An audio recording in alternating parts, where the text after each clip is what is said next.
우리 옆에 있는 분들과 한번 인사 나누겠습니다. 고맙습니다. 감사합니다. 주님 안에서 사랑합니다. 네, 오늘은 제10과 말씀 같이 보시겠습니다. 축복과 함께하는 삶, 전도. 네, 마태복음 24장 14절 말씀이고요. 마태복음 신약성경 맨 처음에 있는 책입니다. 마태복음 24장 14절 말씀.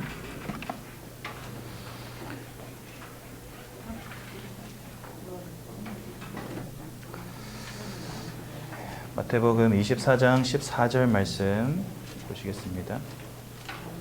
네.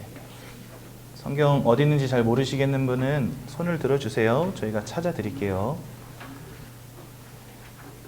천천히 찾아보십시오. 마태복음 24장 14절 말씀.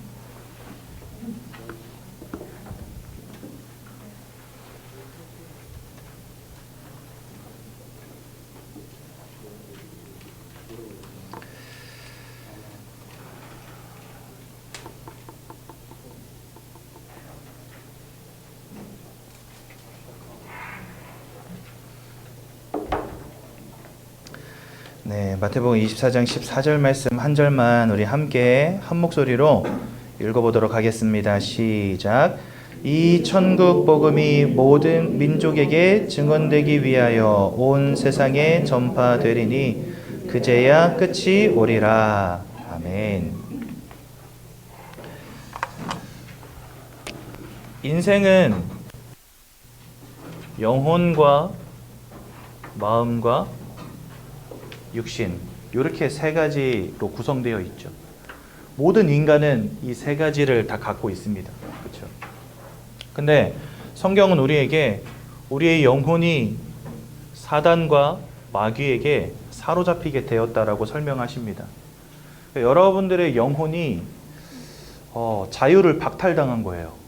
여러분들의 영혼이 내가 원치 않지만 눈에 보이지 않는 영적 존재에게 사로잡히게 된 겁니다. 근데 그것으로 끝이 아니에요. 그러다 보니까 사람들이 그 마음에 이르기를 하나님이 없다 하는도다. 미련한 자는 그 마음에 이르기를 하나님이 없다 하는도다. 이렇게 말씀하십니다. 즉, 그 사람의 모든 지혜와 지식이 다 어두워져서 복음을 들어도 깨닫지 못하고 하나님 말씀을 들려줘도 거부하는 시대 된 겁니다. 여러분들 태어날 때부터 하나님이 계시고 예수님이 계시다는 거 알고 태어나신 분 있습니까? 아무도 없어요. 그렇죠? 살아가면서 배워보신 적 있으십니까? 아무도 없어요. 세상 어디를 가도 하나님을 가르쳐주는 것은 교회 외에는 없습니다. 뭐 대학을 가보십시오. 학교를 가보십시오. 안 가르쳐줍니다. 그렇죠? 왜 그럴까요? 지혜와 지식이 어두워져서 하나님을 알 필요도 없고 하나님은 없는 존재다라고 여긴다는 거예요. 그러다 보니 그 육신은 어떻게 됩니까? 우상과 종교에 빠져서 고린도전서 10장 20절의 말씀과 같이 귀신 섬기는 인생이 되었다라고 성경 말씀하십니다. 그렇죠? 그러니 우리가 창세기 3장에 하나님을 잃어버린 그 문제는 우리 인생의 전적 타락을 의미하는 것입니다. 그냥 단순히 하나님을 잘 믿어야 되는데 하나님을 잘 못 믿어서 죄짓게 됐어요. 이 문제가 아니라는 거예요. 하나님을 잃어버린 것, 사단에게 사로잡힌 것, 죄악에 빠져버린 것은 우리의 영혼이 사단 마귀에게 사로잡힌 인생이 되었다는 것을 의미하는 것이고 우리의 지혜와 지식이 어두워져서 하나님을 알 수 없는 상태가 되었다는 것이고 더 중요한 것은 이제는 사단 마귀에게 종노릇하며 귀신 섬기는 인생 되었다는 것입니다. 이사를 한번 갈래도 나를 잡아야 되고 결혼을 한번 할래도 궁합을 봐야 되고 동쪽으로 가야 되는지 서쪽으로 가야 되는지 무당한테 물어봐야 되고 뭐 사업을 한번 할래도 돼지머리를 삶아다 놓고 상다리 부러지게 차려놓고 절을 해야 되고 그렇죠? 해가 바뀌면 올해는 별일 없는지 뭐 주위에서는 아홉수라고 하는데 그렇죠? 아홉수라고 하는데 나 진짜 괜찮을까 싶어가지고 무당들 찾아가서 물어보고 부적 붙이고 사람들 불러다가 굿하지 않으면 안 되는 인생. 여러분 그게 자유로운 인생입니까? 한번 여쭤볼게요. 그거 진짜 자유롭고 행복하고 뭔가 누리는 인생입니까? 아니면 미래가 두렵고 떨려서 자꾸만 뭔가 빌지 않으면 안 되고 드리지 않으면 안 되고 섬기지 않으면 안 되는 그 인생이 자유로운 인생입니까? 우리의 영혼이 사단 마귀에게 사로잡힌 그 순간부터 하나님을 알지도 못하는 인생 되어버렸고 이제는 하나님이 아닌 귀신 섬기는 인생 돼버린 것입니다. 그 여러분들 창세기 3장 인생의 근본 문제가 뭔지를 정확히 이해하셔야 된다니까요. 우리가 이러한 영적 상태, 이런 마음의 상태, 이런 삶의 상태에 딱 빠져 있는데 사람들의 오로지 관심이 다 어디가 있냐? 여기가 있어요. 다 여기가 있어요. 어떻게 하면 내가 돈 벌 수 있을까? 어떻게 하면 내가 성공할 수 있을까? 그렇죠? 근데 여러분 이거보다 더 중요한 것이 있습니다. 이거는 지금도 우리가 날마다 겪고 있는 부분이죠. 날마다 뭐 사단의 역사 속에 우리는 살아가고 있는 거니까. 근데 더 중요한 거, 우리가 이 땅을 떠나가는 날 우리 인생의 결론은 무엇으로 나느냐, 이게 중요한 것 아닙니까? 그렇죠? 성경은 우리에게 말씀하십니다. 그 끝이, 결론이 지옥으로, 심판으로 끝나질 수밖에 없다라고 말씀하십니다. 그럼 여러분들 이것은 왜 이렇게 결론 날 수밖에 없는지 그 이유가 중요하겠죠. 우리는 보통 착한 사람 천국 가고 못된 놈들 지옥 간다 생각하지 않습니까? 그런데 성경은 그렇게 말씀하시지 않습니다.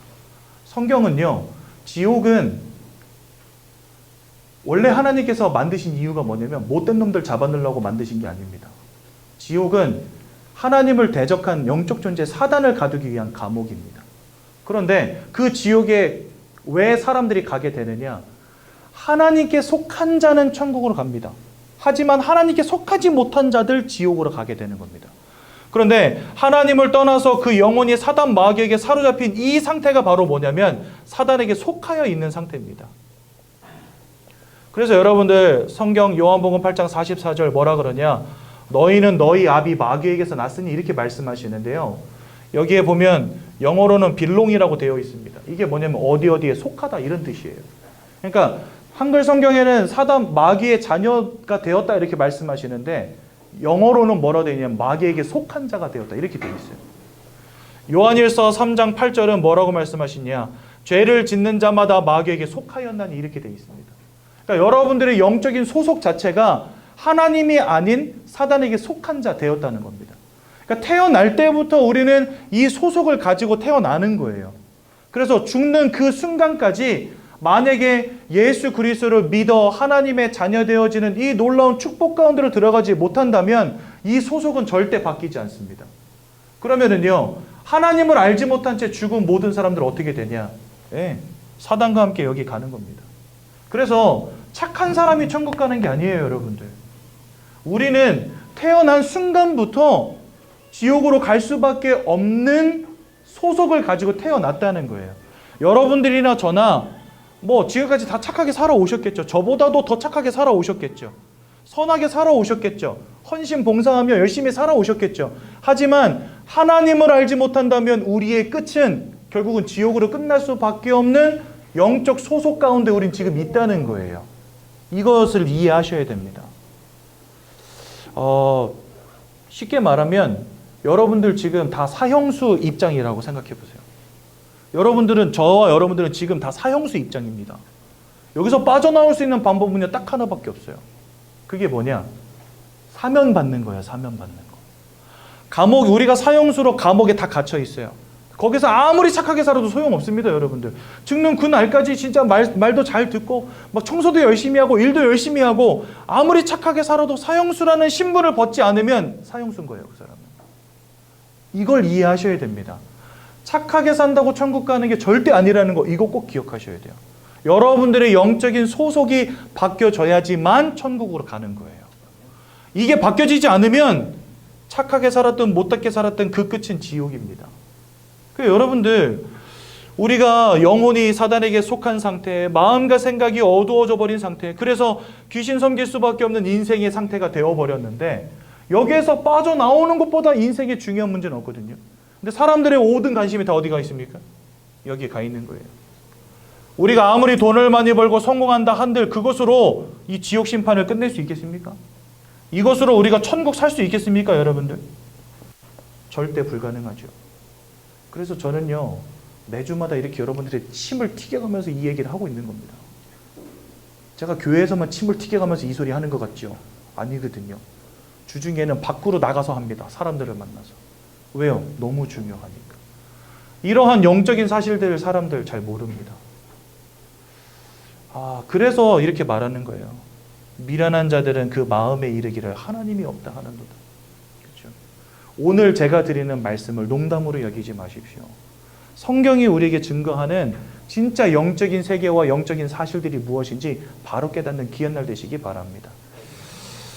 그래서 여러분들은 하나님이 성경을 통해서 우리에게 설명하신 복음의 말씀들을 좀 제대로 이해할 필요가 있어요. 성경은 하나님께서 사람을 창조하셨다 이렇게 되어 있습니다.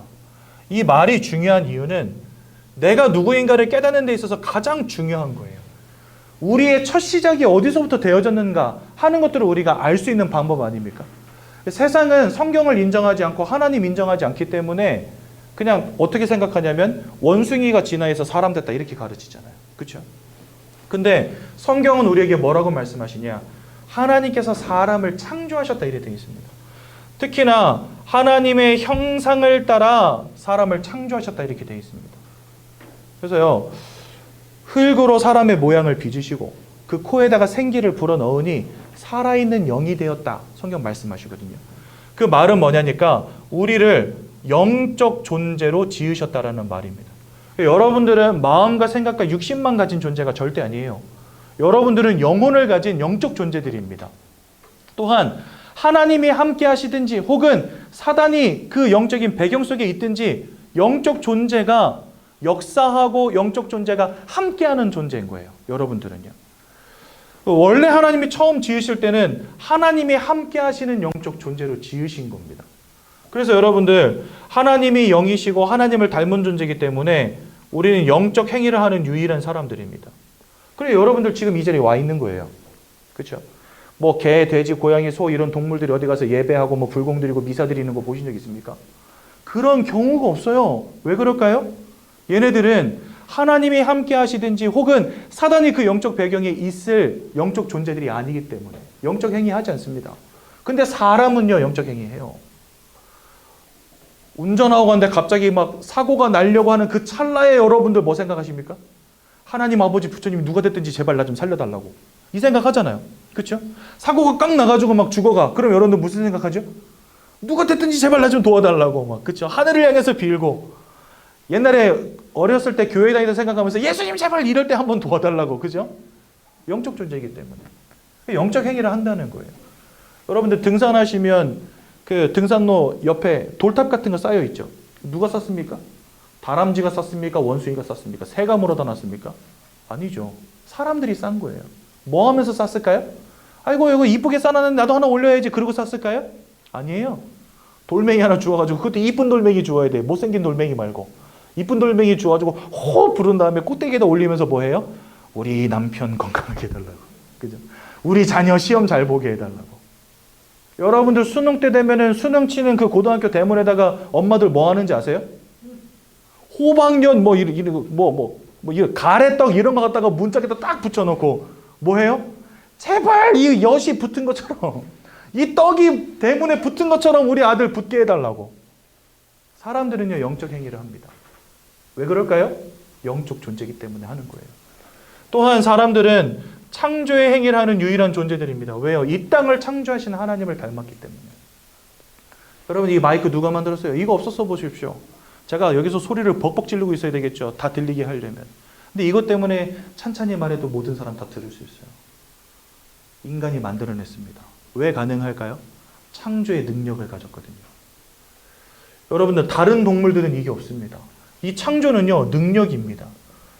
예를 들자면 이런 거예요. 여러분들 독수리는 2km 밖을 본다잖아요. 그렇죠? 그러면 내가 오늘부터 독수리 같은 눈을 갖기 위해서 노력하면 독수리처럼 2km 밖을 볼 수 있을까요? 아니요. 그거는 처음부터 불가능해요.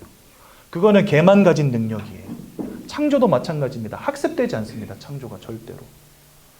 어느 날 어떤 과학자가 그러더라고요. 딱 돌멩이를 하나 보여주면 이게 원숭이가 만든 돌도끼라는 거예요. 보니까 아주 끝이 날카로워. 근데 이게 어떻게 만든지 아세요? 그냥 원숭이 앞에 돌멩이 하나 있었는데 얘가 그 가지고 놀다가 깡 깬 거예요. 그 날카롭게 잘라졌어요, 돌이. 얘가 돌도끼를 만들었네. 여러분, 그게 왜 맞지 않는 가설인지 아십니까? 사람은요, 물건을 만들 때 목적과 의미를 두고 만듭니다. 그렇죠? 그러면 원숭이가 그걸 돌도끼로 만들었다면 그것을 가지고 뭔가 돌도끼로서 활용을 해야 되겠죠. 원숭이 그거 못합니다. 돌도끼 비슷하게 어쩌다 보니까 만들 수는 있어요. 하지만 그것을 도끼처럼 활용하지 못해요. 왜 그런지 아십니까? 그거는 창조의 능력을 가지고 목적을 가지고 만든 게 아니기 때문에 어쩌다 보니까 만들어진 거예요. 그러니까 여러분들 잘 아셔야 됩니다. 이 창조는요, 하나님만이 사람에게 주신 능력이라는 거. 또한 영적 존재라고 우리를 처음부터 지으셨다는 사실. 그러니까 여러분들은 이런 특별한 존재입니다. 하나님이 영적 존재로 만드시고 창조의 능력을 가진 하나님을 닮은 존재로 처음부터 만드셨다는 거예요. 그러면 하나님이 이렇게 우리를 만드신 이유가 무엇이겠습니까? 그 이유를 우리는 창조의 원리라고 합니다. 모든 피조물들을 지으실 때 피조물들에게 절대적인 원리를 하나씩을 주셨습니다. 여기서 중요한 것은요, 이 원리는 내가 생각할 때 그런 것 같다라고 깨닫는 원리가 아니에요. 하나님이 처음부터 주신 게 뭔가 이거를 아셔야 돼요. 예를 들어서 물고기에게는 하나님이 처음부터 뭘 주셨냐? 물을 주셨습니다. 물을 떠나서는 살 수 없는 존재. 나무는 땅에다 뿌리를 내리고 살아야 되고요. 새는 공중을 날아야 됩니다. 그렇죠? 만약에 땅에서 뿌리가 뽑혔다, 그 나무 살 수가 없죠. 새가 날개가 꺾였다, 더 이상 공중을 날 수 없다, 그 새는 살 수 없습니다. 죽은 거나 다름없습니다. 그러면 사람에게 주신 절대적 원리는 무엇일까? 이게 중요한 겁니다. 어떤 사람은 돈이 중요해, 어떤 사람은 건강이 중요해, 어떤 사람은 사랑이 중요해. 각자 나름대로 생각할 수 있는 원리는 있겠죠. 하지만 모든 사람들에게 공통적으로 절대적으로 적용되는 원리는 아닙니다. 돈이 중요한 사람도 있지만 돈에 초연한 사람도 있다니까요, 분명히. 건강한 사람도 있지만 태어날 때부터 아픈 사람도 있어요. 그렇지 않습니까? 그게 어떻게 절대적이라고 할 수 있습니까? 사지가 없이 태어난 사람도 사지 멀쩡한 사람보다 더 열심히 멋있게 살아가는 사람들이 있습니다. 여러분들 저 호주의 닉 부이치치라고 혹시 아세요? 이 사람은요, 두 팔이 없고 양 다리가 없고 이쪽 오른쪽인가 왼쪽에만 발 하나 붙어 있어요. 여러분들은 두 팔 두 다리 가지고 계시잖아요. 이 사람은 다 없고 발만 하나 있어요. 그런데 수영을 하고 골프를 치고 강연을 다닙니다. 대단하지 않습니까? 사지 멀쩡해야만 행복한 거 절대 아니라는 거예요. 그러니까 여러분들, 이게 사람들이 생각할 때 뭔가 우리에게 부분적으로 적용되어지는 어떤 행복의 원리는 있을 수 있지만 우리가 그냥 눈에 보이는 것으로 볼 때 모든 사람들에게 적용되어질 절대적 원리는 없다는 겁니다. 그렇다면 하나님이 사람에게 주신 원리는 뭘까? 이거를 우리가 알아야 된다는 거예요. 내가 생각할 때 돈이 중요한 것 같아요. 내가 생각할 때 건강이 중요한 것 같아요. 이게 아니라 하나님이 우리를 영적 행위를 하는 영적 존재로 처음부터 만드실 때 우리에게 주신 원리는 무엇이겠느냐 하는 거죠. 성경은 하나님을 알며 하나님과 함께 할 때 행복한 존재로 만드셨다라고 말씀하십니다. 그래서 영이신 하나님을 알라고 영적 행위를 할 수 있는 영적 존재로 만드신 거예요. 왜요? 우리는 하나님을 알아야 되기 때문에. 우리는 하나님과 함께하는 축복을 누려야지만 살 수 있기 때문에. 물고기는 물속에서만 살아갈 수 있듯이, 나무는 땅에다가 뿌리 내리고 있을 때만 살아갈 수 있듯이, 사람은 하나님을 알고 하나님과 함께할 때만 살아갈 수 있는 존재로 만드셨다는 거예요. 그래서 영이신 하나님을 알도록 영적 존재로 만드신 겁니다. 처음부터. 그러니까 여러분들과 저는 그냥 생각만 가진 존재, 이성만 가진 존재, 육식만 가진 존재가 아니라 영혼을 가진 존재, 하나님을 알며 하나님과 함께하는 축복을 누려야만 하는 영적 존재로 처음부터 만드셨다는 거예요. 그런데 이 축복을 송두리째 잃어버리는 근본적 문제가 터진 것입니다. 쉽게 말하면 물고기가 물을 잃어버리는 문제가 터져버린 거예요. 물고기가 물 밖으로 던져진 문제가 터져버린 거예요, 사람들에게. 나무가 뿌리가 뽑히는 문제가 터져버린 거예요, 사람들에게. 그게 어디에 나와 있냐? 창세기 3장 1절에서 6절에 보면 잘 나와 있습니다. 여기에 보면 하나님을 대적하여 타락한 영적 존재, 이 사단이 아담과 하와를 속여서 하나님이 따먹지 말라 하신 선악과를 따먹는 죄를 짓게 만들고, 그 결과적으로 하나님을 떠나고 하나님을 잃어버리는 문제 가운데 빠지게 만든 것입니다. 여러분, 사단에게 속아서 죄를 짓고 하나님을 떠난 결과가 바로 이 세 가지입니다. 영혼이 사단에게 사로잡혀 버리고, 우리의 마음과 생각이 어두워져서 하나님을 알지 못하게 되고, 우리의 삶이 이제는 온전히 귀신 섬기며 우상 숭배하며 저주 가운데 멸망받을 수밖에 없는 인생으로 전락하게 된 것입니다. 그래서 여러분들 이것이 너무나 중요한 인생의 근본적 문제라는 거예요. 그렇죠? 그래서 이와 같은 근본적인 문제가 터져버렸는데, 물고기가 물을 잃어버리면 그것이 사망 아닙니까? 그렇죠? 나무가 땅에서 뿌리 뽑혔다, 그게 사망이고, 새가 날개가 꺾여서 하늘을 날지 못한다, 그게 사망이잖아요. 그렇다면 하나님을 잃어버리고 사단 마귀에게 붙잡힌 것이 우리에게도 사망의 문제일 수밖에 없다는 거죠. 그렇다면 우리가 어떠한 사망의 문제 가운데 지금 사로잡히게 됐는지 이해하는 게 중요하지 않겠습니까? 그 부분을 좀 설명드리겠습니다. 성경에 보니까 이렇게 말씀하십니다. 첫 번째, 요한복음 8장 44절. 너희는 너희 아비 마귀에게서 났으니, 이렇게 말씀하십니다. 쉽게 말하면 세상 말로 운명과 사주팔자에 사로잡힌 인생이 되었음을 말씀하십니다. 여러분, 운명과 사주팔자 뭐지요? 내 힘으로 절대로 거스를 수 없는, 바꿀 수 없는 인생의 정해진 길이 있다는 거 아닙니까? 그런데 이 인생의 정해진 길의 주관자가 누구냐? 바로 이 사단 마귀라는 사실. 사단 마귀에게 사로잡힌 인생, 사단 마귀에게 속한 인생 되었다 그랬거든요. 그러니까 여러분들의 인생의 모든 과정을 송두리째 휘어잡고 이끌어가는 존재가 누구냐? 바로 이 사단 마귀라는 거예요. 근데 중요한 것은 이 요한복음 8장 44절에 이 마귀에 대해서 뭐라 말씀하시냐? 그는 살인한 자요, 거짓말장이라고 말씀하십니다. 또 요한일서 3장 8절에는 뭐라고 말씀하시냐? 이 사단 마귀, 이 죄를 짓는 자마다 사단 마귀에게 속하여 있다 말씀하십니다. 즉 우리의 인생이 이 살인자, 거짓말장에게 속하여 있다는 겁니다. 요한복음 10장 10절에는 이 녀석을 도적이라고 표현하셨어요. 이 도적은 모든 것을 빼앗고 죽이고 멸망시키는 것 외에는 목적이 없다 말씀하십니다. 즉 여러분들의 인생을 운명과 사주팔자로 딱 사로잡은 이 사단은요, 여러분들로부터 모든 것을 빼앗고 죽이고 멸망시키는 자, 살인마요 거짓말장이라고 되어 있습니다. 계시록 12장 9절에는 천하를 꿰는 자, 천하를 속이고 꿰는 자라고 되어 있습니다. 또한 고린도후서 11장 14절에는 광명의 천사와 같이 자기를 가장한다 이렇게 되어 있습니다. 그러니까 이 녀석은요, 모든 것을 속이는 자예요. 우리로 하여금 모든 것을 빼앗기게 만드는 자라는 거예요. 여러분들 인생에 내가 원치 않는 불행과 문제를 계속해서 가져다 주는 자라는 거예요. 나는 최선을 다해서 열심히 살아온 죄밖에 없는데 어느 날 갑자기 나에게 이상한 영적인 문제들이 막 터지는 겁니다. 자녀가 무너지고 남편이 쓰러지고 경제의 문제가 찾아오게 되고 마음과 생각의 문제에 딱 사로잡히고. 아니 여러분, 이 땅에 행복하게 살기 싫은 사람 누가 있습니까? 다 행복하고 싶지요. 행복을 위해서 열심히 살아오지요. 하지만 내가 원하는 행복은 오지 않은 채 내가 원치 않는 불행과 문제가 지속되어지는 겁니다.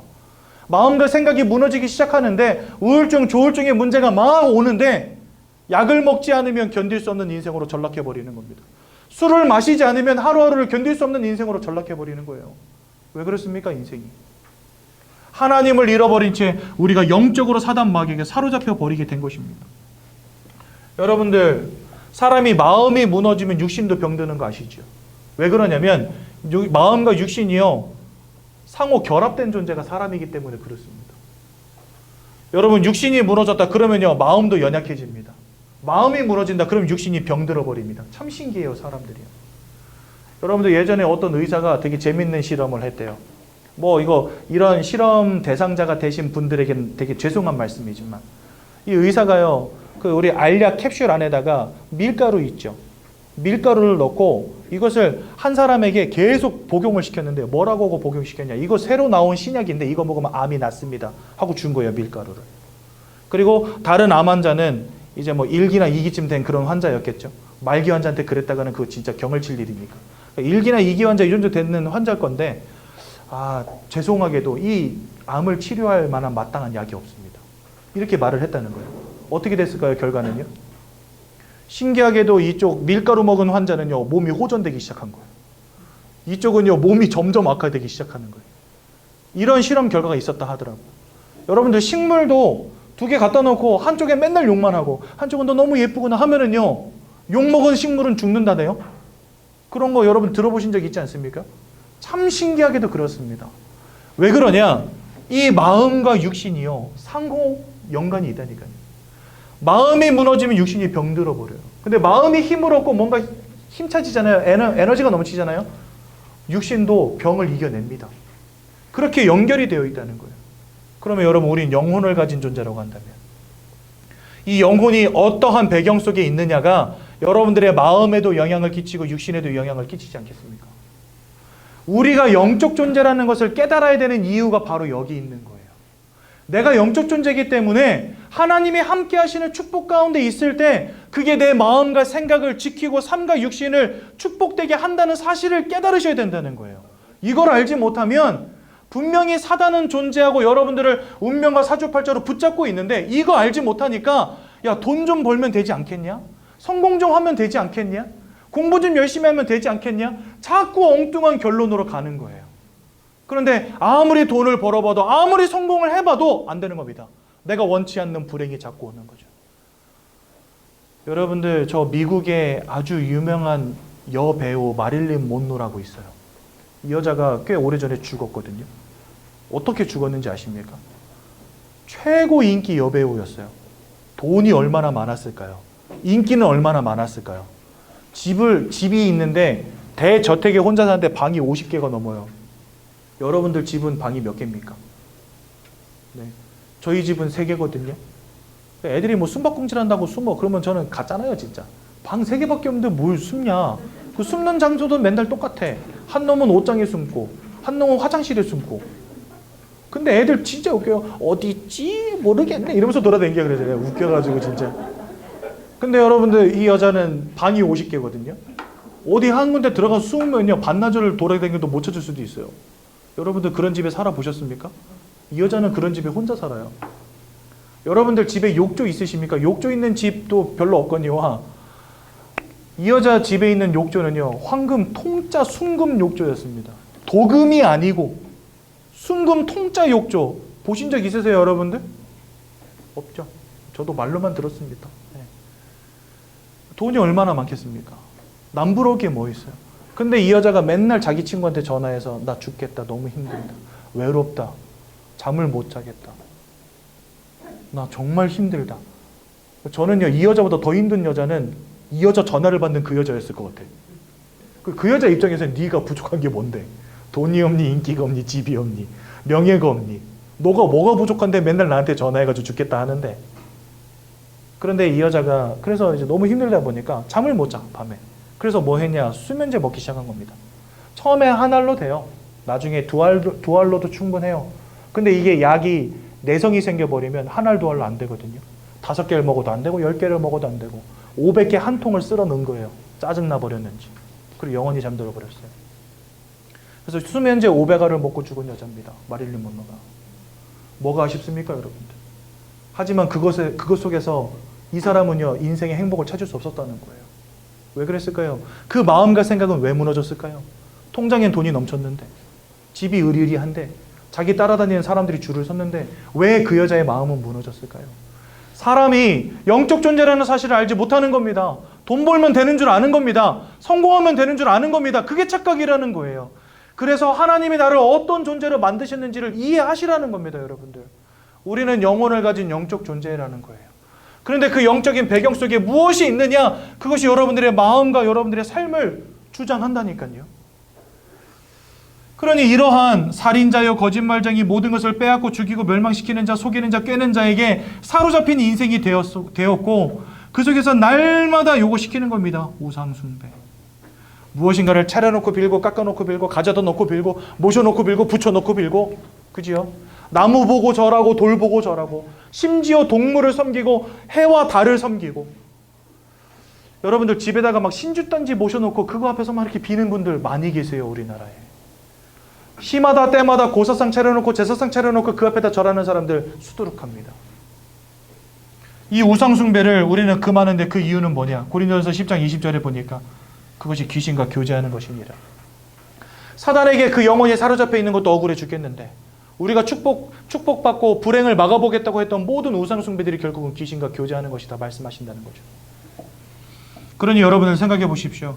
우리의 영혼이 이 사단 마귀에게 사로잡혀 있으니 그 마음과 생각이 온전할 수 있겠습니까, 여러분들? 이상한 상처에 걸려버리고, 그렇죠? 이상은 어떤 사람의 말 한마디에 걸려버리고, 그렇죠? 뭔가 내가 원치도 않는 그런 우울한 마음이 갑자기 막 몰려오는데 내가 아무리 긍정적인 생각, 행복한 생각 하려고 해도 이게 밀어내지지가 않는 거예요. 여러분 정신병원, 정신과 찾아가시는 분들, 약 먹고 계신 분들, 아 나는 너무 진짜 뭐 늘 불행하고 싶어. 내 소원은 불행하게 살다가 자살하는 거야. 이런 사람 한 명이라도 있을까요? 아무도 없어요. 누구든지 행복하게 평안함을 누리면서 잘 살아가고 싶죠. 근데 그게 마음대로 안 된다니까요. 마음을 먹는 대로 안 되어져요. 마음 먹는 대로 인생이 안 되어져요. 누구든 행복하고 싶잖아요. 근데 그게 안 된다니까요. 누구든 평안하고 싶거든요. 근데 그게 안 돼요. 우리의 영혼의 영적인 배경 속에 무엇이 있는가가 우리의 마음과 생각의 상태를 결정하는 겁니다. 그러니 너무나 많은 사람들이 지금 무너지고 있어요. 여러분들 이 시대가 얼마나 좋아졌습니까? 100세 시대라 하잖아요. 의학, 과학 얼마나 많이 발전했습니까? 그렇죠? 이제는요 에이즈도 고치는 시대가 됐어요. 암도 초기에 발견하면요 치사율이 굉장히 낮아집니다. 그러니까 세상은 점점 발전하고 있다니까요. 그런데 왜 인생의 문제는 해결이 안 될까요? 이렇게 세상은 좋아지는데 여러분들 조선시대 가서 살으라 그러면 사시겠어요? 내가 저기 한양에다가 으리으리한 집 한 채에다가 평생 먹고 살 돈 줄 테니까 조선시대 가서 살아라 그러면 여러분 가시겠습니까? 아무도 안 갈걸요? 왜요? TV도 없지, 에어컨도 없지, 핸드폰도 없지, 인터넷도 안 되지. 누가 갑니까? 아무도 안 갈 거예요. 그러면 조선시대 사람들이나 조선시대 사람들보다 지금을 살아가는 여러분들의 인생은 그때 살아가던 사람들보다 훨씬 행복해야 될 거 아닙니까? 근데 행복하십니까? 이 시대를 전문가들은 뭐라고 말하냐? 정신병 시대라고 말합니다. 앞으로는 더 심각해질 겁니다. 왜 세상은 점점 좋아지는데 인생의 문제는 해결이 안 될까요? 왜 안 될까요? 인간이 영적 존재라는 걸 몰라요, 세상은요. 그냥 건물만 편하게 잘 지어주면 행복한 줄로 알아요. 차, 뭐, 여러분들 BMW 이런 벤츠 이런 거 타보신 적 있습니까? 진짜 현대기아 차하고는 확실히 품질이 다르더라고요. 그 편안함이. 그런 거 아무리 좋아져서 내가 차에 탔는지 방에 누웠는지 모를 정도로 승차감이 좋아진다 한들 인생의 행복은 오지 않습니다. 왜요? 영적 존재이기 때문에. 영적인 부분에 답을 얻고 영적인 부분에 평안함을 누리지 않는 이상은 우리 마음과 생각에 평안과 행복을 찾을 수가 없는 거예요. 그게 바로 사람이라고 하는 영적 존재라니까요. 내가 누군가를 빨리 이해하셔야 됩니다. 남편 잘못 만나서 불행한 게 아니에요, 여러분들. 오빠 너무나 사랑해요 하면서 결혼하셨잖아요. 5년 지나니까 그 오빠가 그 인간 됐거든요. 저 인간 때문에 내 모습이 됐어요. 맨날 술 퍼먹고 들어오고. 그죠? 나가서 돈 좀 벌어라 인간아 이러면서. 그죠? 돈 못 버는 남편 만나가지고 불행한 게 아니라니까요. 그러면 돈 잘 벌고 진짜 성공한 남편 만나면 행복하겠습니까? 저 강남의 펜트하우스에 사는 아줌마들 우울증 약 먹고 있다는데요. 통장에 100억씩 꽂고 있는 아줌마들 우울증 약 먹고 있는데요. 왜 그럴까요? 내가 사람을 잘못 만나서도 아니고 내가 돈이 없어서도 아니라는 겁니다. 여러분들의 영혼에 참 평안 되시는 하나님을 잃어버린 거예요. 그것이 여러분들의 마음과 생각을 무너뜨리고 있는 겁니다. 그래서 빌립보서 4장 6절에서 7절에 뭐라 말씀하시냐? 모든 지각 위에 뛰어난 하나님의 평강이 너의 마음과 생각을 어찌하시리라? 지키시리라. 여러분 마음은 하나님이 지키셔야 됩니다. 내가 마음 먹은 대로 되는 게 아무것도 없잖아요. 마음은 하나님이 지키셔야 돼요. 내가 행복하고 싶다고 생각한들 행복이 오진 않습니다. 하나님이 여러분들 마음에 평안함을 주셔야 됩니다. 그런데 그 하나님을 잃어버리고 모든 것을 빼앗고 죽이고 멸망시키는 자가 여러분들의 영혼을 송두리째 사로잡았는데 어떻게 마음이 평안하냐 말이죠. 인생이 정신문제로 무너질 수밖에 없는 이유가 바로 여기 있는 것입니다. 그러니 여러분 그 삶과 육신은 어떻겠습니까? 병들 수밖에 없어요. 그렇죠? 사건, 사고 속에 불행 속에 살아갈 수밖에 없는 겁니다. 심각한 문제에 중독되기도 하고요. 많은 사람들이 마약에 중독되고 알코올에 중독되고 게임에 중독되고 도박에 중독되고 그 다 왜 그럴까요? 인생에 만족이 없으니까 그런 거 아니겠습니까, 여러분들? 왜 다 도박에 중독됩니까? 지금 내 인생이 만족이 안 되니까 한탕 하고 싶다는 거예요. 왜 술 마십니까? 인생에 만족은 안 되는데 이거라도 마셔야지 견딜 수 있으니까 이거 마시는 거예요. 왜 마약합니까? 삶이 즐겁지가 않아. 뭔가 짜릿한 걸 맛보고 싶어. 마약을 몸에다 집어넣으면 죽을 걸 알면서도 집어넣는다니까요. 그만큼 마음과 생각이 무너지고 삶이 행복하지 않다는 겁니다. 사람들이 이렇게 인생이 무너지는 거예요. 지속이 안 되어지고 밤마다 막 불면증에 시달리기도 하고 악몽에 시달리기도 하고 환상을 보기도 하고 환청에 시달리기도 하고 가위 눌림에 고통당하기도 하고 인생이요 막 걷잡을 수 없이 무너지는 거예요. 최선을 다해 열심히 살아온 죄밖에 없는데. 그렇죠? 근데 이렇게 살다가 히브리서 9장 27절에 보니까 사람이 한 번 죽는 것은 정하신 것이요 그 이후에는 심판이 있다 말씀하십니다. 아까 말씀드렸죠. 우리의 영적인 소속이 사단 마귀에게 사로잡힌 상태. 우린 태어날 때부터 이 상태로 태어납니다. 하나님을 만나고 예수를 통해서 구원의 축복 가운데로 들어가는 이 놀라운 축복을 우리가 누리지 않는 이상은 이 소속이 죽을 때까지 바뀌질 않는 거예요. 그리고 하나님께 속하지 못한 사단에게 속한 자들은 어디로 갑니까? 지옥으로 가는 겁니다. 안타깝지만. 그래서 심판 이후에는 지옥으로 가게 되는 것입니다. 요한일서 5장 11절 13절 보니까 하나님의 아들이 있는 자에게는 생명이 있고 아들이 없는 자에게는 생명이 없느니라 이렇게 말씀하십니다. 즉 예수를 믿어 그 예수를 마음에 영접한 자들에게는 하나님이 주시는 영생이 있다는 거예요. 그 속에. 하지만 이 아들이 없는 자는 영생이 없다는 것입니다. 이렇게 아들이 있는 자는 하나님이 우편에 세우시고 아들이 없는 자는 좌편에 세우십니다. 우편은 누굽니까? 천국으로 가는 자들입니다. 좌편은 누굽니까? 네, 안타깝지만 지옥으로 가는 자들입니다. 착하냐 못됐냐를 보시는 게 아니에요. 하나님은. 이미 저나 여러분들은 인생을 일평생 착하게 살아도 사단에게 속한 소속이 바뀌지 않으면 천국 못 가는 거예요. 천국은 누가 가냐? 하나님께 속한 자가 가는 곳입니다. 그러니 그 끝은 멸망일 수밖에 없는 거죠. 여러분들 얼마나 안타깝습니까? 인생을 살아가는데 복음이 뭔지도 모른 채 이 운명과 사주팔자 속에서 사단의 역사 속에서 막 좌충우돌하면서 막 이리 깨지고 저리 깨지고 이런 불행 저런 문제 속에서 살아가다가 나중에 죽어서는요 사단과 함께 지옥에 갇히는 겁니다. 그러니 우리가 이 복음을 깨닫는 것보다 더 가치 있는 일은 이 세상에 없는 거죠.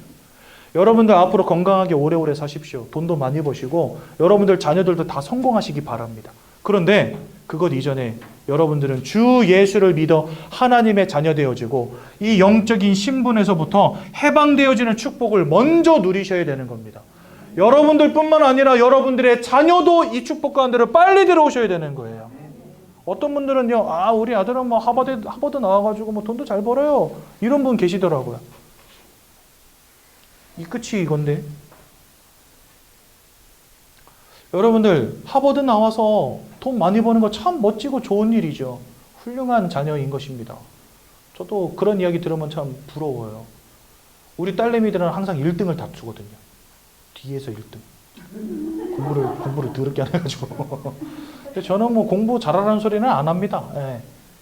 그냥 너희들 하고 싶은 거 하고 살아. 대학까지만 보내줄 거니까 그 뒤는 네가 알아서 살아 이렇게 하면서 네 인생 네가 책임지는 거야 막 이러면서 공부하기 싫으면 하지 마. 근데 진짜 뭐 성공해서 잘 살고 싶으면 한번 해봐. 이러지 공부 막 강조하진 않거든요. 그런데 이거는 날마다 가르칩니다. 왜요? 학교에서 A+ 학점은 못 받아도 100점짜리 시험지는 못 받아도 이거는 알아야 돼요. 왜요? 이거 알지 못한다면 그 끝은 여기기 때문에. 저는 제 딸이 여기 가는 걸 원치 않습니다.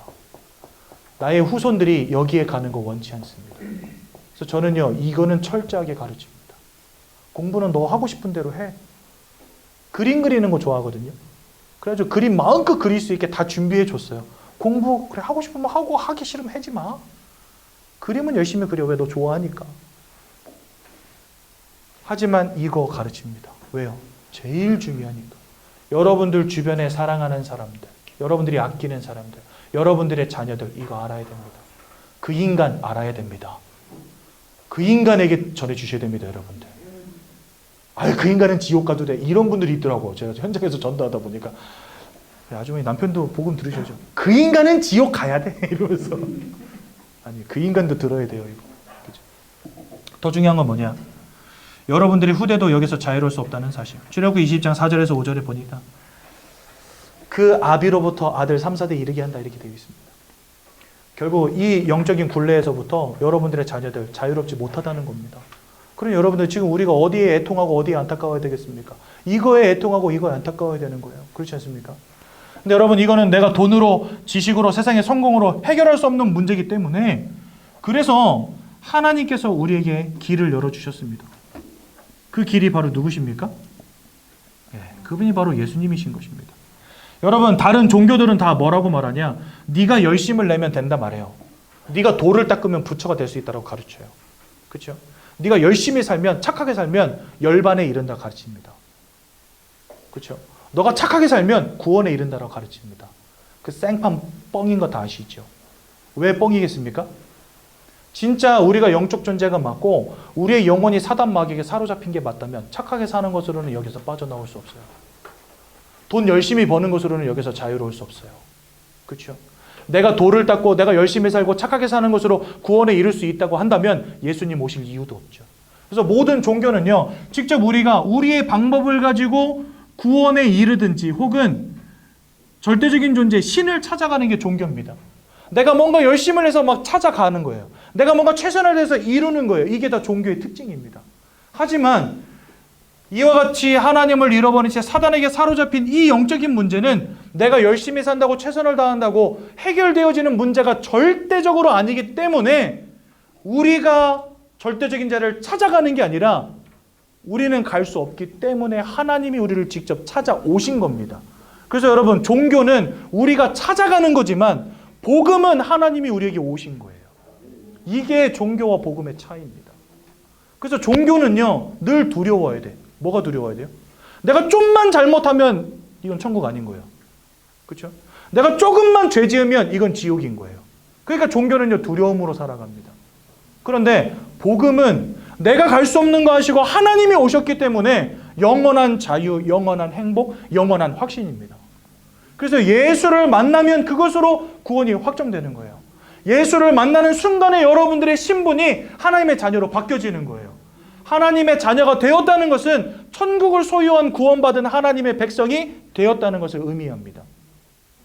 이렇게 말했는데 어떤 분은 그러시더라고요. 그래도 그렇지. 아니, 그래도 그렇지가 아니라고 여러분들. 진짜 성경이 하나님이 정해놓으신 법이 맞다면 이 법이 그렇게 설명한다니까요. 내 감정이 중요한 게 아니에요, 여러분들. 아, 나는 구원 못 받은 것 같아요. 이 감정이 중요한 게 아니에요. 하나님이 여러분들을 구원받은 하나님의 자녀다라고 선포하셨다니까요. 언제요? 예수를 만날 때. 그러니 여러분들 이거보다 더 큰 축복과 확신이 어디 있습니까? 종교에서는 줄 수 없는 겁니다. 왜요? 종교는 나의 열심으로 가는 것이기 때문에. 하지만 복음은 하나님이 나를 찾아오신 것입니다. 왜요? 내 열심으로 빠져나올 수 없는 문제 가운데 걸려있기 때문에. 그래서 예수님이 이 땅에 오셨어요. 예수님 오셔서 세 가지 일 하셨습니다. 요한일서 3장 8절에 보니까 죄를 짓는 자마다 마귀에게 속하였나니 저는 처음부터 범죄함이니라. 그 뒤에 뭐라 되어 있냐? 아들이 나타나신 것은 이 마귀가 하는 모든 일을 멸하기 위함이니라. 사단의 권세를 깨치시고 운명과 사주팔자로부터 우리를 해방하시고 사단의 소나기로부터 권세로부터 우리를 자유케 하실 유일한 참된 왕으로 이 땅에 오신 이가 누구냐? 바로 예수님이라는 거예요. 그래서 예수님은 참 왕으로 오셔서 사단의 권세를 꺾으셨습니다. 로마서 8장 1절에서 2절에 보니까 예수 안에 있는 자는 결코 정죄함이 없나니 죄인이 아니라고 말씀하십니다. 예수님이 십자가에 못 박혀 돌아가시고 피 흘려 주심으로 우리의 모든 죄악의 문제를 끝내셨기 때문에 그렇습니다. 그래서 예수님은 참 제사장이 되셨다. 예수 안에 있는 생명의 성령의 법이 죄와 사망의 법에 있던 너희를 해방하였느니라. 여러분들 지금까지는 사단 마귀에게 죄와 사망의 법에 사로잡힌 인생이었지만 예수께서 이 땅에 오셔서 우리를 대신하여 십자가에 죽으심으로 말미암아 그 생명의 성령의 법으로 우리를 자유케 하신 것입니다. 요한복음 5장 24절에는 뭐라 되어 있는지 아십니까? 사망에서 생명으로 옮겼느니라. 여러분들 아예 옮겨버렸어요. 호적을 파서 이쪽으로 옮겨버렸어요. 이제 더 이상 사망의 메인자, 사망에 속한 자가 아니라 생명에 속한 자, 생명을 소유한 자로 하나님이 옮겨버리셨다니까요. 내 노력과 상관이 없이. 직접 본인이 오셔서 죽으시고 부활하심으로 나를 그냥 옮겨버리신 거예요. 그러니 여러분들은 구원받은 자가 맞습니까? 틀립니까? 맞는 거죠. 세 번째로 요한복음 14장 6절에 보니까 내가 곧 길이요 진리요 생명이니 나로 말미암지 않고는 아버지께로 올 자가 없느니라. 왜 아버지께로 가야 됩니까? 다 아버지를 떠나 있기 때문에. 그런데 아버지께로 가는 유일한 방법이 뭐냐? 길 되시고 진리 되시고 생명 되신 예수 아니면 안 된다는 거예요. 종교도 아니고 열심도 아니고 헌신도 아니라는 겁니다. 헌금도 아니라는 겁니다. 오직 뭐냐? 예수를 그리스도로 믿고 영접할 때, 그분이 나의 길 되시고 진리 되시고 생명 될 때, 그때 하나님 만나는 거예요. 그래서 예수님은 하나님을 만나는 유일한 길, 참 선지자가 되시는 것입니다. 이분이 2000년 전에 이 땅에 오셨습니다. 여자의 몸을 통해서 성령으로 잉태돼서 오셨습니다. 그 여러분들 왜 여자의 몸에 성령으로 잉태돼서 오셨을까요? 그냥 태어나셔도 되잖아요. 사람들이 그래서 기독교는 뻥이다 이렇게 말하는 경우가 많거든요. 어떻게 여자의 몸에 성령으로 잉태돼서 태어납니까? 말이 안 되잖아요. 그렇죠? 제가 너무 충격적인 이야기 했으면 깜짝 놀라시는 얼굴인데, 말이 안 되잖아요. 여러분들 여자의 몸에 성령으로 잉태돼서 사람이 태어났다. 그런데 예수님은 그 모양으로 오셔야만 합니다. 왜요? 아담의 혈통을 이어 태어나면 원죄 가운데, 이 죄악 가운데 태어나는 겁니다. 그 아담의 혈통이 아닌 아담과 상관이 없는 몸으로 오셔야 해요. 예수님은요. 왜요? 죄 없는 몸으로, 흠과 티가 없는 순결한 죄 없는 몸으로 죄 있는 저와 여러분들을 위해서 죽으셔야 되기 때문에, 예수님은 죄 없는 몸으로 태어나서 죄 있는 저와 여러분들을 위해서 죽어주시기 위하여 아담과 상관이 없는 혈통으로 오셔야 됩니다. 그래서 여자의 후손으로 오셔야 되는 거예요. 이게 어디 나와 있냐? 창세기 3장 15절에 나와 있습니다. 사단 마귀의 머리를 깨트려 버릴 여자의 후손을 내가 보내겠다. 창세기 3장 15절 말씀하시거든요. 그 여자의 후손이라는 말의 의미가 뭐냐? 아담의 혈통과 상관이 없는 육신을 가진 인간으로 오신다는 거예요.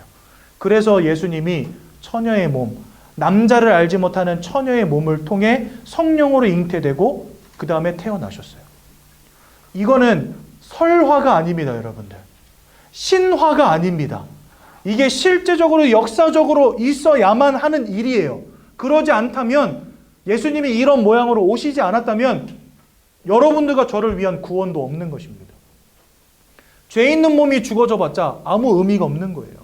하지만 예수님은 죄 없는 몸으로 오셔서 우리를 위해 죽으셨어요. 그렇기 때문에 그 주님의 십자가와 죽음이 의미가 있는 겁니다. 죄 없는 몸으로 오셔서 십자가에서 죽으시고 모든 피를 다 쏟으셨어요. 그리고 돌아가신 지 3일 만에 부활하셨습니다. 그리고 여러분들 부활도 세상 사람들은 안 믿죠. 왜 안 믿을까요? 사람이 어떻게 부활합니까, 여러분? 사람이 부활합니까? 여러분들 천년 만년 사시겠습니까? 부활하셔서? 불가능하잖아요. 그러니 예수님 부활하셨다 이 말을 세상 사람들은 믿지 않습니다. 그런데 여러분들, 예수님의 부활이 없으면 구원도 없습니다. 왜 그럴까요? 부활하지 못했다는 것은 예수님도 사망을 이기지 못했다는 겁니다. 사망의 권세를 이기지 못했다는 겁니다. 사망을 이기지 못한 분이 우리에게 영원한 생명을 주신다? 말이 됩니까? 안 됩니까? 안 됩니다. 주님은 여자의 몸을 통해서 오셔야만 했고 돌아가신 지 3일 만에 부활하셔야만 했습니다. 요 두 가지가 성립되어지지 않는다면 예수님은요, 우리를 위한 구원자가 될 수 없어요. 그래서 예수님이 처녀의 몸을 통해서 오시고 부활하신 이 사건은 역사적인 사실이어야만 하는 겁니다. 우리는 그것을 믿음으로 고백합니다. 왜요? 그래야지만 우리에게 구원의 의미가 있기 때문에. 예수님은요, 이와 같이 참 왕으로 제사장으로 선지자로 오셔서 십자가에서 고난당하시고 죽으시고 그 다음에 돌아가신 지 3일 만에 부활하사 우리를 위한 구원을 완성하셨습니다. 이 예수님을 우린 누구라고 부릅니까? 네, 바로 이분을 우리는 그리스도라고 부르는 것입니다. 예수 그리스도 하잖아요. 그렇죠? 여러분들 그리스도의 의미에 대해서 한 번이라도 들어보신 분 계십니까? 모세는 물에서 건져낸 자라는 거 아시죠? 그렇게 뭔가 우리가 많이 들어서 알고 있는 이름들이 있잖아요. 그렇죠? 모세, 물에서 건져낸 자. 그렇죠? 예수라는 이름의 의미는 무엇입니까? 자기 백성을 그들의 죄에서 구원할 자. 이렇게 다 의미가 있잖아요. 그럼 그리스도는 어떤 의미를 가지고 있을까요? 교회 다니는데 우리가 한 번도 안 들어봤습니다. 예수 그리스도 막 이렇게 우리 찬양하잖아요. 근데 이 그리스도라는 말의 의미를 모른다니까요, 사람들이. 그리스도라는 말의 의미는 기름 부음 받은 자라는 뜻입니다. 왕과 제사장 선지자들을 세울 때마다 기름을 부었어요. 앞으로 이 땅에 왕으로 제사장으로 선지자로 오셔서 사단의 권세, 죄악의 문제, 하나님 떠난 문제를 해결하실 그리스도를 기억하라고 요 존재들을 세우실 때마다 하나님이 기름 부어 세우셨다니까요. 왜요? 그리스도라는 이름의 의미가 기름 부음 받은 자기 때문에. 그래서 여러분들, 예수 그리스도가 이 인생의 근본 문제를 해결하시고 우리를 구원하신 구원자가 되신 것입니다. 그 예수를 믿고 영접할 때 하나님의 자녀가 되는 것입니다. 그러니 우리가 이 시간 어찌 예수님을 영접 안 할 수가 있겠습니까? 어떤 성도님들은 그러실 수 있어요.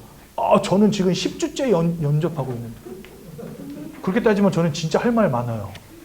여러분들은 10번만 오면 되지만 저는 지금 5년째 하고 있거든요. 1년 52주, 5년이면 250번입니다. 저는 여기에서만 250번 했지 저 밖에 나가서 사람들하고도 매주 하거든요. 제가 현장에서 복음 전한 지 20년 됐거든요. 저를 통해서 저와 함께 영접하신 분들이 적어도 500명은 넘을 거예요. 그럼 저는요, 지금까지 영접기도 한 1000번 했어요. 근데 오늘 또 합니다. 했는데 왜 또 합니까? 이러시면 안 돼요, 여러분들은 제 앞에서. 전 1000번 한 사람이기 때문에. 근데 예수님 내 안에 오셔서 나와 함께 해주세요. 얼마나 간절하고 기쁘고 행복한 기도입니까? 그렇죠? 아침, 점심, 저녁으로 하세요, 그냥. 네. 저 10년 전에 했는데요. 이제 안 해도 되는데요. 아니, 매일매일 하세요. 예수를 내 인생에 모시고 하나님이 내 가정의 주인 되어주시고 우리 자녀 인생의 주인 되어주시는 가장 축복된 기도 아닙니까? 매일매일 하십시오. 오늘 이 시간 예수님을 우리 마음속에 영접하겠습니다. 여러분들 여기 15페이지 보시면 영접 기도문 잘 나와 있습니다. 우리 시간 다 같이 영접 기도문을 통해서 예수님을 우리 마음속에 영접하는 시간 갖도록 하겠습니다. 우리 함께 한 목소리로 함께 기도하겠습니다. 사랑의 하나님, 이제 나는 죄인인 것을 깨닫고 회개합니다. 지금까지 하나님을 떠나 사단의 지배 아래 묶여 종노릇하며 살았습니다. 그러나 예수님이 저를 위하여 십자가에서 죽으시고 3일 만에 부활하신 그리스도이심을 믿습니다. 예수 그리스도께서 하나님을 만나는 유일한 길이 되시며 사탄의 권세를 꺾으시고 모든 죄와 저주와 재앙에서 나를 해방하신 그리스도 되심을 믿습니다. 지금 이 순간 내 마음의 문을 열고 예수님을 나의 구주로 나의 주인으로 내 마음에 영접합니다. 나를 구원해 주심을 감사드립니다. 앞으로 하나님의 말씀과 뜻대로 살겠습니다. 지금부터 일평생을 세밀히 인도해 주옵소서. 예수 그리스도 이름으로 기도합니다. 아멘. 우리 10과 내용 살짝 살펴보고 오늘 말씀 마치도록 하겠습니다. 제목은 축복과 함께하는 삶 전도인데요. 전도가 왜 축복인지를 우리가 좀 살펴보겠습니다. 하나님께는 유일한 소원이 있습니다. 딱 하나밖에 없거든요.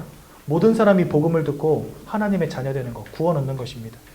그래서 디모데전서 2장 4절에 보니까 모든 사람이 구원을 받으며 진리를 깨닫기 원하신다 했는데 여기서 말하는 진리가 뭐냐? 바로 이것입니다.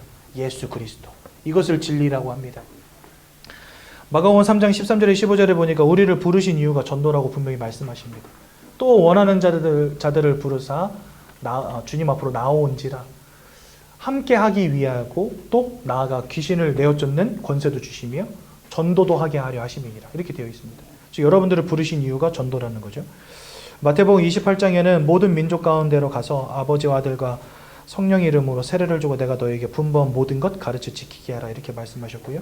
오늘 읽은 성경 본문 24장 마태복음 24장 14절은 모든 민족에게 이 천국 복음이 증거될 때에야 비로소 끝이 온다 하셨습니다.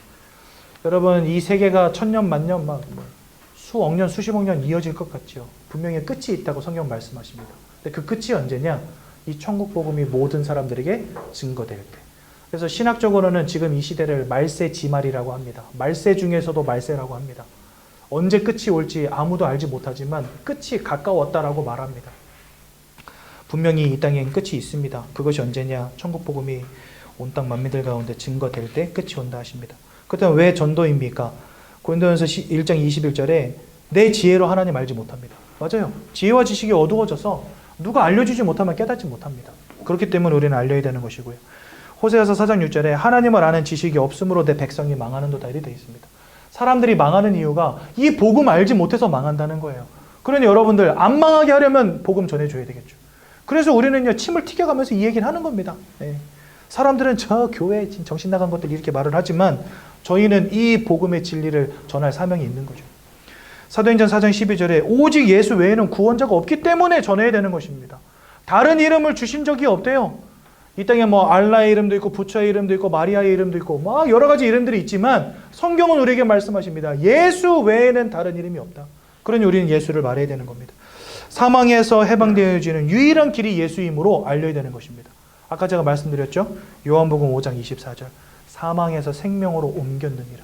우리가 사망으로부터 생명으로 옮겨지는 유일한 방법 예수이기 때문에 전해야 되는 겁니다. 그러므로 전도는 하나님의 최고 관심, 최고 기쁨, 최고의 사역입니다. 그러니 이 전도의 축복을 누리는 전도자들을 하나님이 축복하실 수밖에 없겠죠. 그래서 전도자 개인과 가정과 가문과 후대를 하나님은 축복하시는 것입니다. 여러분들의 가정과 가문과 후대가 정말 축복받기 원하십니까? 그렇다면 복음을 깊이 이해하시고 이 예수의 복음을 모든 사람들에게 전달하는 전도자가 되십시오. 뭐 어렵게 하실 필요 없습니다. 주변에 있는 많은 사람들 가운데 힘들고 고통 얻는 사람들, 이런 분들 우리 교회로 초청하셔도 되고요. 아니면 지역을 담당하고 계신 뭐 교역자들 있습니다. 목사님들, 전도사님들. 그런 분들 초청해서 복음 전해도 되고요. 아니면 여러분들이 스스로 예수를 믿어야 될 이유를 이분들에게 알려주시면 됩니다. 그게 전도예요. 다른 게 전도가 아니고. 하나님이 그거 기뻐하신다는 거예요. 이거 하는 자들의 인생을 축복하십니다. 그래서 결론입니다.